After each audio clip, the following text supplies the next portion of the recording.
नमस्कार। Learning YouTube channel में आप सभी का स्वागत है। मैं पूजा शाह। आज मैं लेकर आई हूँ एनसीएफ राष्ट्रीय पाठ्यचर्या की रूपरेखा, जो जिसमें से अक्सर एग्ज़ाम में पूछे जाते हैं, सीटेट के एग्ज़ाम में, और जब साक्षात्कार होता है वहाँ पे भी एनसीएफ से प्रश्नों को पूछा जाता है और एनसीएफ से प्रश्नों के निर्माण होते हैं। तो हम बात करते हैं कि एनसीएफ राष्ट्रीय पाठ्यचर्या की रूपरेखा 2005 की बात करते हैं। हमारे बच्चों को क्या पढ़ाया जाए और कैसे पढ़ाया जाए, इसकी और जनता का ध्यान ले जाने के लिए एनसीईआरटी ने सामाजिक विचार विमर्श की एक कमाल की प्रक्रिया शुरू की थी और विचारों और अपेक्षाओं के इस व्यापक और गहन मंथन में राष्ट्रीय पाठ्यचर्या की दस्तावेज को तैयार किया गया था। राष्ट्रीय पाठ्यचर्या की रूपरेखा के बारे में हम बात करते हैं कि राष्ट्रीय पाठ्यचर्या की रूपरेखा एनसीएफ एक रूपरेखा प्रदान करती है, जिसमें क्या है कि शिक्षक और स्कूल उन अनुभवों की योजना बना सकते हैं जो उन्हें लगता है कि बच्चों के पास होने चाहिए, मतलब कुछ होना चाहिए उसमें उनके पास। यह शैक्षणिक उद्देश्य और शैक्षिक अनुभव संगठन और शिक्षार्थी का आकलन जैसे 4 मुद्दों के ऊपर ज़्यादा बात की गई थी। जैसे कि एनसीएफ पाठ्यचर्या और पाठ्यक्रम से अलग है। यह शिक्षा के विभिन्न पहलुओं पर दिशा निर्देश प्रदान करता है। एनसीएफ व्यवहारवादी मनोविज्ञान पर आधारित थे, लेकिन एनसीएफ 2005 जो है रचनात्मक सिद्धांत पर आधारित है। एनसीएफ में रचनात्मक की बात की गई है कि बच्चों को किस तरह से रचनात्मक के माध्यम से पढ़ाया जाए। एनसीएफ 2005 के विभिन्न विषयों, शिक्षकों, माता पिता, प्रधानाचार्य, प्रधानाध्यापक और एनसीईआरटी जो संकाय इत्यादि के प्रतिष्ठित विद्वानों द्वारा गहन विचार विमर्श की श्रृंखला के माध्यम से उत्पन्न विचारों के झुकाव के लिए वर्तमान स्वरूप और रूप का अधिकार है। अब हम बात करते हैं कि जो एनसीएफ 2005 का विकास के बारे में कि क्या महत्वपूर्ण कथन है, क्या बात की गई जो एनसीएफ 2005 का विकास हुआ, किस प्रकार से इसका विकास हुआ है एनसीएफ का। एनसीएफ 2005 जो है टैगोर के निबंध सभ्यता और प्रगति जो निबंध है वहाँ से शुरुआत की गई थी, और जिसमें जो कवि हमें यह याद दिलाता है कि जो रचनात्मक भावना और उदार खुशी क्या है, एक कुंजी है जिनमें से दोनों को एक नासमझ वयस्क समाज द्वारा विकृत किया जा सकता है।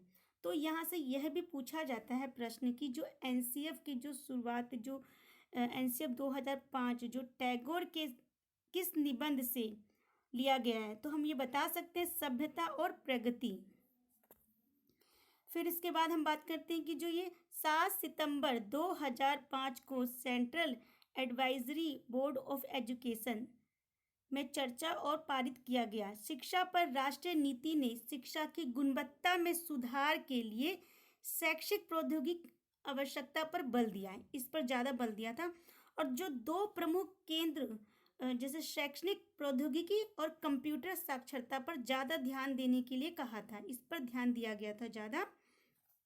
पॉलिसी दस्तावेजों और रिपोर्टों में पहले से विचार किए गए जो निम्नलिखित कुछ कथन हैं, जैसे विचार किए गए थे, जैसे ज्ञान को स्कूल के बाहर ले जा, ज्ञान जो है उसको स्कूल के बाहर के जीवन से जोड़ने की बात की गई थी। ऐसा नहीं था कि जो किताबी दुनिया है उसी के आधार पर पढ़ाने की बात नहीं की गई थी। कहा गया था जो ज्ञान है उनके जीवन से, बाहर के जीवन से जोड़ने की बात की गई थी। रटने की प्रक्रिया को खत्म करने की बात की गई थी कि शिक्षा जो रटन प्रणाली ना होकर उनको भी बोलने का और उनके विचारों को भी सुनने के लिए उसके आधार पर शिक्षा की बात की गई थी। कक्षा की जो शिक्षा और परीक्षा को एकत्रित करना और इसे अधिक लचीला बनाने की बात कही गई थी। और बच्चों के जो समग्र विकास करने के लिए जो पाठ्यक्रम को समृद्ध करना, ताकि पाठ्य पुस्तकों से अतिरिक्त हो एक ऐसी पहचान को पोषित करना जिसमें कि देश की लोकतांत्रिक राजनीति के अंतर्गत ही राष्ट्रीय चिंताएं आए।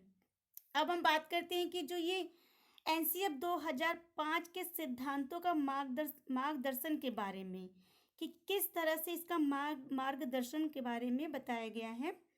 स्कूल में सभी बच्चों को शामिल करना और बनाए रखने का महत्व।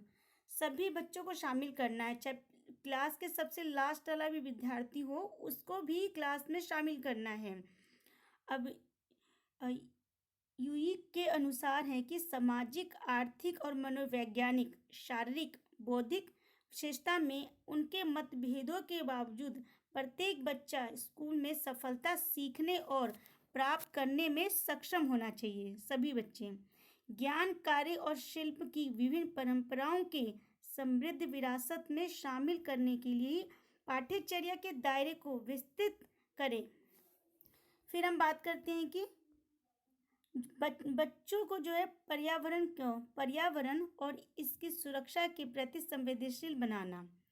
उनको जो पर्यावरण विषय को भी जोड़ने की बात कही गई थी, और पर्यावरण विषय को पढ़ाते पढ़ाते उनको पर्यावरण की जानकारी भी देना, कि जैसे पेड़ को लगाना और पेड़ों की देखभाल करना, पेड़ों से दोस्ती करना, पौधों से, तो पर्यावरण की भी शिक्षा देने की बात कही गई थी।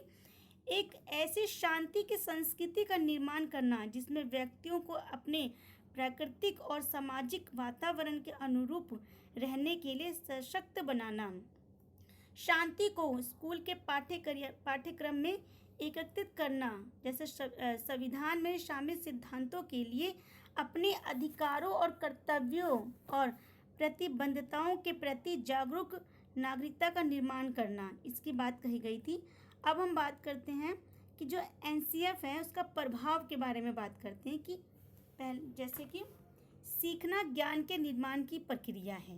हम जितना सीखेंगे, हम जितना ज्ञान दूसरों को देंगे, उतना ही हमारा ज्ञान बढ़ेगा। तो हम बच्चों से भी सीखते हैं और बच्चे भी हमसे सीखते हैं। सिर्फ ऐसा नहीं कि सिर्फ शिक्षक ही ज्ञान देते हैं, बच्चों से भी ज्ञान प्राप्त होता है, जिसमें शिक्षार्थी नए विचारों को मौजूदा विचारों के आधार पर जोड़कर सक्रिय रूप से अपना ज्ञान बनाते हैं। शिक्षार्थी अनुभवों के शिक्षार्थी जो होते हैं अपने अनुभव के माध्यम से मानसिक वास्तविकता का निर्माण करते हैं। विचारों की संरचना और पुनर्गठन आवश्यक विशेषताएं हैं जो इसमें, क्योंकि इसमें जो है शिक्षार्थियों की सीखने में प्रगति होती है, जैसे कि गतिविधियों के माध्यम से शिक्षार्थियों की मानसिक छवियों के निर्माण में सुविधा हो सकती है। गतिविधियों के माध्यम से, जैसे पढ़ाने की प्रक्रिया, सहयोगी शिक्षा, संधिक्रम वार्ता, कई विचारों को साझा करना, जैसा कि जब पाठ पढ़ा रहे होते हैं, यह सिर्फ ऐसा नहीं सिर्फ किताबों का ही उदाहरण दें, वो बाहर के भी उदाहरण दे सकते हैं, ताकि जिससे बच्चों को समझने में काफ़ी आसानी हो। सहयोगी शिक्षा, उसके बाद कई विचारों को साझा करने और बाहरी वास्तविकता के आंतरिक प्रतिनिधित्व को बदलने के लिए जगह प्रदान करती है। बच्चों को ऐसे प्रश्न पूछने की इजाज़त दी जाती है जो बाहर होने वाली कोई भी दो चीज़ों को स्कूल लर्निंग के साथ संबंधित करें। मतलब बच्चों को भी पूछने का, बच्चे भी प्रश्न पूछे और बच्चे से भी उत्तर बताने का प्रयास जो एक गतिविधि के माध्यम से किया जा सकता है। बस याद रखने और सही तरीके से जवाब प्राप्त करने के लिए नहीं, कि हाँ भाई आपको ये चीज़ याद करना है, इसका जवाब देना है, ये इस तरह का खाना पूर्ति करने वाले कार्य को नहीं करना है, कि बच्चों को एक जो पढ़ाई है वो गतिविधि के माध्यम से उन्हें अच्छे से लर्निंग हो जाए, उन्हें अच्छे से उस चीज़ की समझ हो जाए।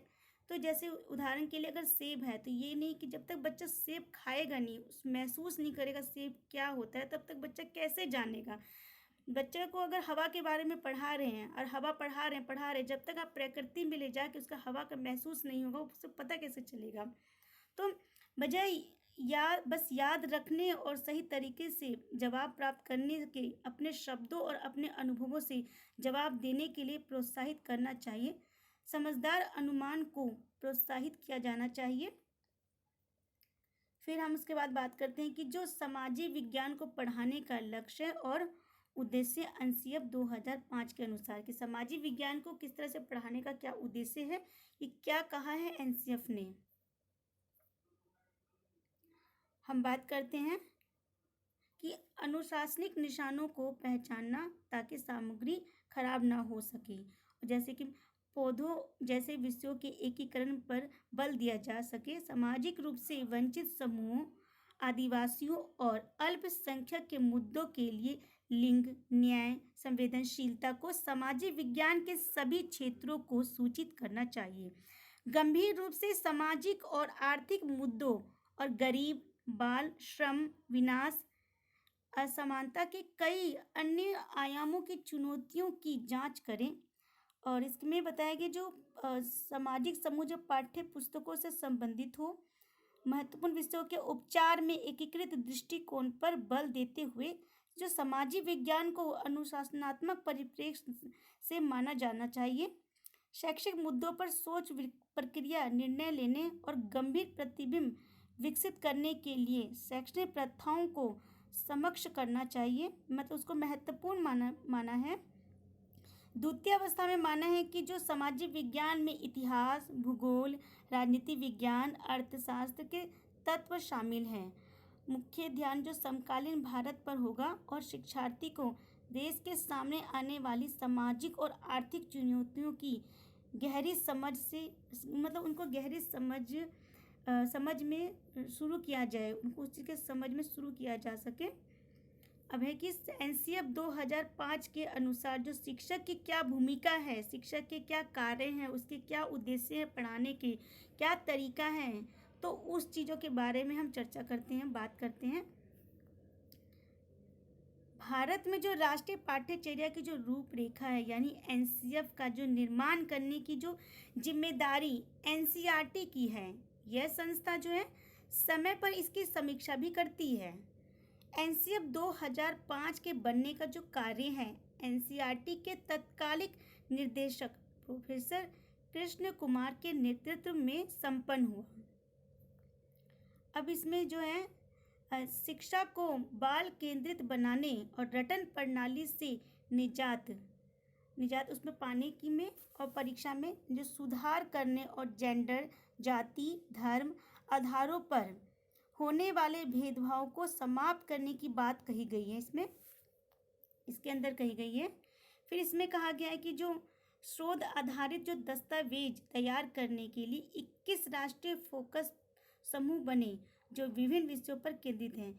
इसमें 21 राष्ट्रीय फोकस बने थे, इसमें बनाए गए हैं, जो बहुत ही ज़्यादा महत्वपूर्ण माने गए हैं।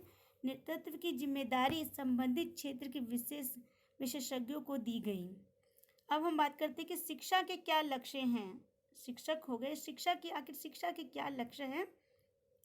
एनसीएफ 2005 के अनुसार जो शिक्षा का लक्ष्य है, किसी बच्चे के स्कूली जीवन को उसके घर, पास पड़ोस जीवन से जोड़ना, सिर्फ किताबों से ही नहीं जोड़ना, उनके जीवन से, उनके स्कूली जीवन से, उनके घर, पास पड़ोस, दोस्त, साथी, इन सब से उनको जोड़ना। इसके लिए क्या है कि जो बच्चों को स्कूल में अपने बाह्य अनुभवों, उनके जो अनुभव हैं बारे में बात करने का उनको मौका देना, कि हाँ भाई उनको भी बोलने का मौका देना, ताकि वो अपने अनुभव को बताएं, और साथ ही वो जब वो बोलेंगे तो हमें भी पता चलेगा कि उनके अंदर की क्या बात है। दूसरा है कि जो शिक्षक का जो दूसरा प्रमुख लक्ष्य है कि आत्मज्ञान, यानी शिक्षा खुद को खोजने, खुद की सच्चाई को जानने की एक निरंतर प्रक्रिया बने। इसके लिए क्या है कि बच्चों को विभिन्न तरह के अनुभवों का अवसर दें। इस प्रक्रिया को सुगम बनाने की बात जो है एनसीएफ में कही गई है। अब हम बात करते हैं तीसरा जो बिंदु है कि शिक्षा के तीसरे लक्ष्य के रूप में क्या है कि साध्य और साधन दोनों के सही होने वाले मुद्दों पर चर्चा कही गई थी। फिर इसमें बताया गया था कि जो मूल्य शिक्षा अलग से न होकर पूरी शिक्षा की प्रक्रिया में शामिल होनी चाहिए, तभी हम बच्चों के सामने वो सही उदाहरण पेश कर सकें। मूल्यों की शिक्षा, उनको उनको भी जो शिक्षा दी जाती है, जैसे कि बड़ों का आदर करना, बड़ों का सम्मान करना, तो ये भी क्या है कि कहीं ना कहीं मूल्य शिक्षा से जुड़ जाते हैं। जो अब फिर हम बात करते हैं कि सांस्कृतिक विविधता का सम्मान करने और जीवन जीने के अन्य तरीकों के प्रति भी सम्मान का भाव विकसित करने की बात कही गई है। व्यक्तिक अंतर के महत्व को स्वीकार करने की बात करता है। इसमें कहा गया है कि जो बच्चे की जो अपनी क्षमताएं हैं, कौशल होते हैं, इसे स्कूल में व्यक्त करने का मौका देना चाहिए। बच्चों को हर चीज़ का मौका देना चाहिए। उदाहरण के लिए जैसे नई तालीम में क्या है कि वहाँ पे जो सुबह क्लास होती है, उसके बाद जो 2 बजे के बाद है, उनको उनकी संगीत की क्लास, नाट्य क्लास, चित्रकला, बागवानी, तो ये सब भी वहाँ पे क्लास होते हैं। एक हुनर जो होता है बच्चे के अंदर, उसको बाहर निकालना बहुत ज़रूरी होता है। जैसे संगीत कला, नाट्य, चित्रकला, साहित्य, किस्से, कहानियाँ, नृत्य, प्रकृति के प्रति अनुराग, तो ये सब बहुत ज़रूरी होता है कि जो व्यक्तिक अंतर है जो उनको स्वीकार करने की बात कही गई है। फिर बात करते हैं कि ज्ञान के वस्तुनिष्ठ तरीके के साथ साहित्यिक एवं कलात्मक रचनात्मक को भी मनुष्य के ज्ञानात्मक उपकरण का क्या है, ये एक हिस्सा माना गया है। और यहाँ पर जो तर्क, जो वैज्ञानिक अन्वेषण के साथ साथ भावना, साहित्य वाले पहलू को भी बहुत महत्व देने की बात कही गई है। इसमें कहा गया है कि जो 7वां पॉइंट है, इसमें कहा गया है कि शिक्षा को मुक्त करने वाली क्या एक प्रक्रिया के रूप में देखा जाना चाहिए, अन्यथा अब तक जो भी कुछ हुआ है होगा वह अर्थहीन हो जाएगा। शिक्षा की जो प्रक्रिया को सभी तरह के शोषण और अन्याय, गरीबी, लिंग भेदभाव, जाति, सांप्रदायिक झुकाव से मुक्त होना पड़ेगा, जो हमारे बच्चों को इस प्रक्रिया से वंचित करने की बात कही गई है। उसके बाद हम बात करते हैं कि जो 8वीं बिंदु है, जो पढ़ने पढ़ाने के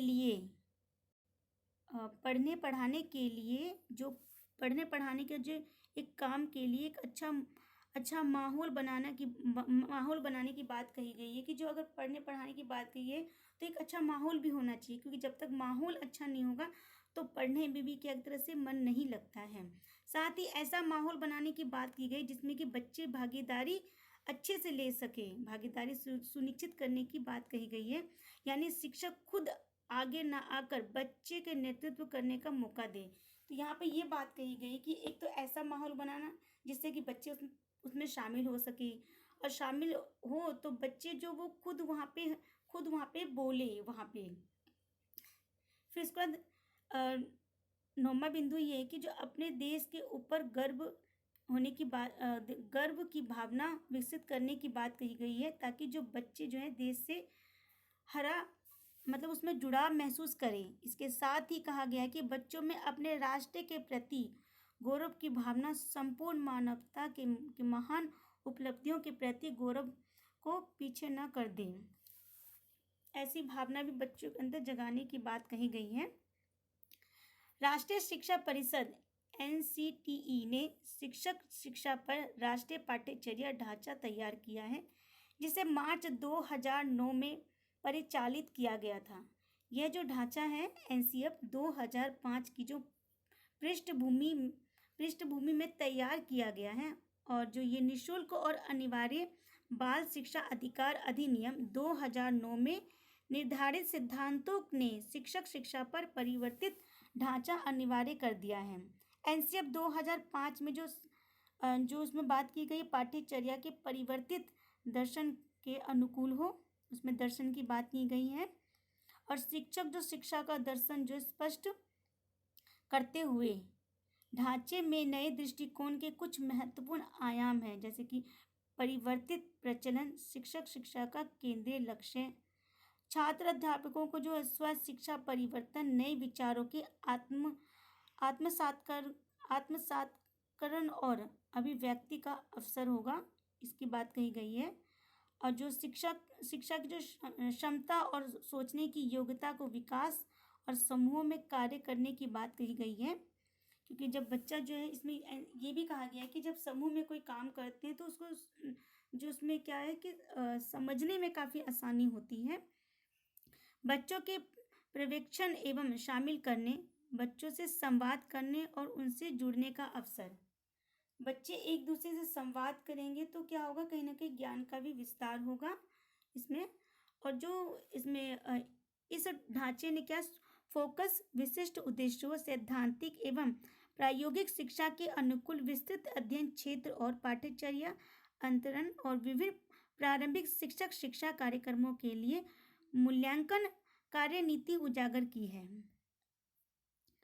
और इसके बाद जो पाठ्यक्रमों के सभी कार्यक्रमों का निरूपण निर्देशित करेगा। इस ढांचे ने सेवाकालीन शिक्षक प्रशिक्षण कार्यक्रमों के दृष्टिकोण और रीति विधान पर अनेक सिफारिश भी की है। उसके बाद हम बात करते हैं कि राष्ट्रीय पाठ्यचर्या की रूपरेखा क्या कहती है, विषय के संदर्भ में क्या कहती है। जैसे विषय प्रवेश का जो प्रारूप होता है, जैसे पहला का है कि यह विद्यालय शिक्षा का अब तक का नवीनतम राष्ट्रीय दस्तावेज, एकदम नया रूप है। दूसरा का है कि इसे अंतर्राष्ट्रीय स्तर के शिक्षाविदों, वैज्ञानिकों, विषय विशेषज्ञों व अध्यापकों ने मिलकर तैयार किया। इन सब ने मिलकर ये जो राष्ट्रीय पाठ्यचर्या का निर्माण किया है। मानव विकास संसाधन मंत्रालय की जो प्रोफेसर जो यशपाल की अध्यक्षता में देश के चुने हुए विद्वानों ने शिक्षा को राष्ट्रीय चुनौतियों के रूप में देखा। मार्गदर्शी सिद्धांत के बारे में कहा। जैसे पहला कहा कि ज्ञान को स्कूल के बाहरी जीवन से जोड़ा जाए। बिल्कुल सही बात है। जब तक ज्ञान को हम स्कूल के बाहरी जीवन से नहीं जोड़ेंगे तब तक ज्ञान का जो विस्तार अच्छे से रूप में नहीं हो पाएगा। दूसरा का है पढ़ाई को रटन प्रणाली से मुक्त करना। यशपाल का भी एक है कि शिक्षा बिना बोझ के, जो 1992 में लिखा गया था। तो ऐसा नहीं कि सिर्फ बच्चे को बस शिक्षा का बोझ डाल दिया जाए, ऐसा ना हो। मतलब पढ़ाई को क्या है, मतलब रटने की प्रक्रिया ना हो। किसी भी चीज़ को उस पर अगर रटने की प्रक्रिया हुई तो बच्चे को समझ में नहीं आएगा। रटने की प्रक्रिया की बजाय को समझने की प्रक्रिया हो तो ज़्यादा बेहतर रहेगा। पाठ्यचर्या पाठ्य पुस्तक केंद्रित न रह जाए। ऐसा ना हो कि पाठ्यचर्या पाठ्य पुस्तक केंद्रित हो, इस तरह से ना हो। फिर उसके बाद है कि कक्ष को गतिविधियों से जोड़ा जाए। सही है कि जो कक्षा ऐसी होनी चाहिए कि गतिविधि के आधार पर होनी चाहिए। उदाहरण के लिए अगर जन्मदिन पाठ को पढ़ाना है तो हम उस पाठ को पढ़ाने के लिए हम बच्चे में गतिविधि करवा सकते हैं। किसी बच्चे का जन्मदिन है, वो जन्मदिन किस तरह से मनाया जाता है, बच्चे खुद उसका जवाब दें। आप अपने घर में कैसे जन्मदिन मनाए जाते हैं, या फिर किसी गणित सवाल को करना है तो उसको भी एक गतिविधि के माध्यम से पढ़ाया जाए तो बच्चे को समझ में आसानी हो। जीवन जो शैली है, जीवन जो स्तर है, उसके आधार पर। फिर इसके बाद है कि राष्ट्रीय मूल्यों के प्रति आस्थावान विद्यार्थी तैयार हो। राष्ट्र के प्रति उनके अंदर एक भावना हो, राष्ट्र का सम्मान, राष्ट्र के बारे में, ये सब। फिर इसके बाद एनसीएफ के प्रमुख सुझाव इस प्रकार वर्णित है कि एनसीएफ के क्या सुझाव है, एनसीएफ ने क्या सुझाव दिए हैं। इसमें कहा गया कि कल्पना व मौलिक लेखन के अधिकाधिक अवसर प्रदान करवाएं। जो मौलिक लेखन है, जो जैसे उदाहरण के लिए बच्चा अगर कोई चीज़ लिखता है, वो उसकी खुद की मौलिक होती है, तो उसके ऊपर अधिकाधिक अवसर प्रदान करने की बात कही गई है। सजा व पुरस्कार की भावना को सीमित रूप में प्रयोग करना चाहिए। बच्चा अगर कोई कार्य को करता है तो अगर हम ये कहेंगे कि हम तुम्हें ये पुरस्कार देंगे तो उससे क्या होता है, उसको जल्दी कार्य करने की जल्दी कार्य करता है। और कहीं ना कहीं जब बच्चे को सजा भी दी जाती है तो इसमें क्या होता है कि कहीं ना कहीं सकारात्मक छुपा रहता है। इससे क्या होता है कि बच्चा करने के लिए तत्पर होता है किसी कार्य को। फिर हम बात करते हैं बच्चों के अनुभव और स्वयं को प्राथमिकता देते हुए जो बाल केंद्रित शिक्षा प्रदान की जाए उनके अनुभव के आधार पर। फिर उसके बाद सांस्कृतिक कार्यक्रमों में मनोरंजन के स्थान पर सौंदर्य बोध की बात कही गई है। अब एक शिक्षक प्रशिक्षण व विद्यार्थियों के मूल्यांकन को सतत प्रक्रिया के रूप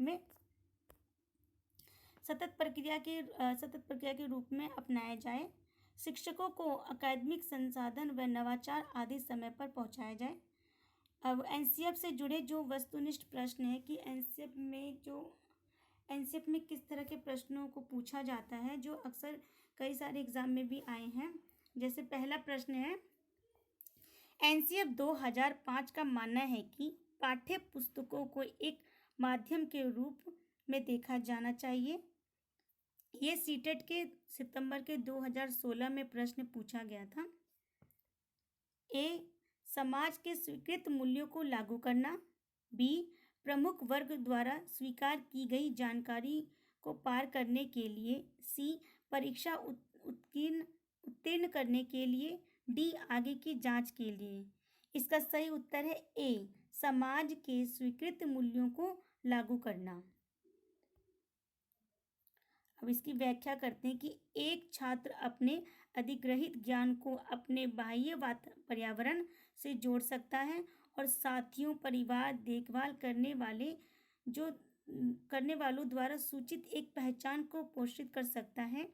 एनसीएफ 2005 के अनुसार पाठ्य पुस्तकों को समाज के स्वीकृत मूल्यों को लागू करने के लिए एक माध्यम के रूप में देखा जाना चाहिए।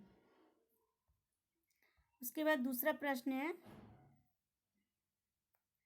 राष्ट्रीय पाठ्यचर्या रूपरेखा 2005 के अनुसार, यहाँ पे खालिस्तान है और खालिस्तान जैसे सीखने के चरित्र में है। ये प्रश्न जो है सीटेट सितंबर 2016 में ही पूछा गया था। ये भी ए निष्क्रिय, बी सरल सक्रिय, सी सामाजिक निष्क्रिय, डी सामाजिक सक्रिय सरल। तो इसका जो सही उत्तर है वो है बी सरल सक्रिय। राष्ट्रीय पाठ्यचर्या रूपरेखा 2005 के अनुसार सरल और सक्रिय सीखने के चरित्र में है।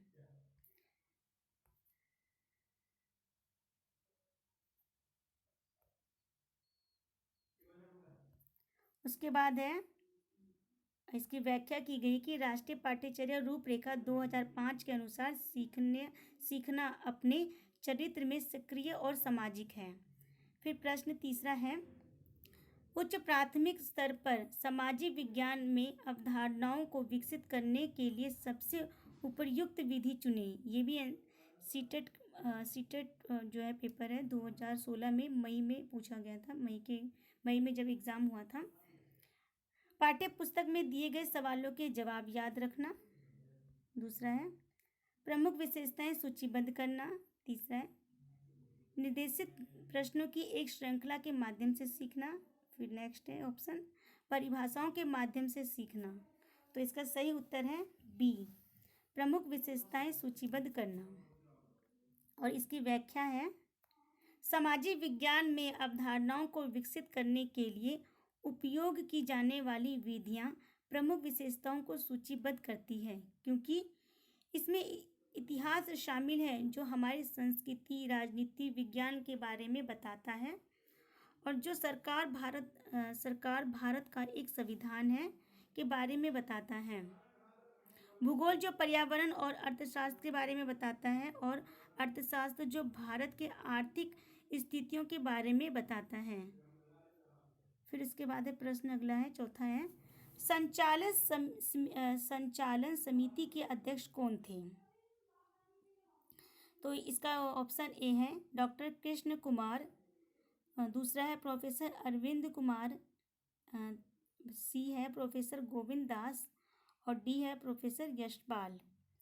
और इसका जो सही उत्तर है वो है डी प्रोफेसर यशपाल। फिर इसकी व्याख्या जो है, नेशनल स्टीयरिंग कमेटी की स्थापना प्रोफेसर यशपाल की अध्यक्षता में की गई थी। तो इस तरह जो एनसीएफ 2005 के अंतर्गत बहुत सारे बिंदुओं को बताया गया है, जैसे सीखना और ज्ञान जो है, विद्यार्थी को संदर्भ में रखना, विकास और सीखना, पाठ्यचर्या जो एक व्यवहार के लिए निहितार्थ, ज्ञान की बात की गई, सृजन की बात की गई इसके अंतर्गत, फिर नियोजन के उपागम की बात की गई है इसके अंतर्गत एनसीएफ में, और ज्ञान एवं समझ की बात कही गई। व्यवहार में ज्ञान, समझ के रूप में ज्ञान को फिर से एक रचना के रूप में बात कही गई है। स्कूली ज्ञान को एक समुदाय, स्कूल के बाहर के ज्ञान की बात कही गई। तो इस आधार पर क्या है, पाठ्यचर्या के अंतर्गत बहुत सारे बिंदुओं को लेकर बताया गया है। उसके बाद तो आप मेरे लर्निंग यूट्यूब चैनल से जुड़े रहने के लिए आप हमें सब्सक्राइब करें, लाइक करें और हमारे बेल बटन को क्लिक करें। धन्यवाद।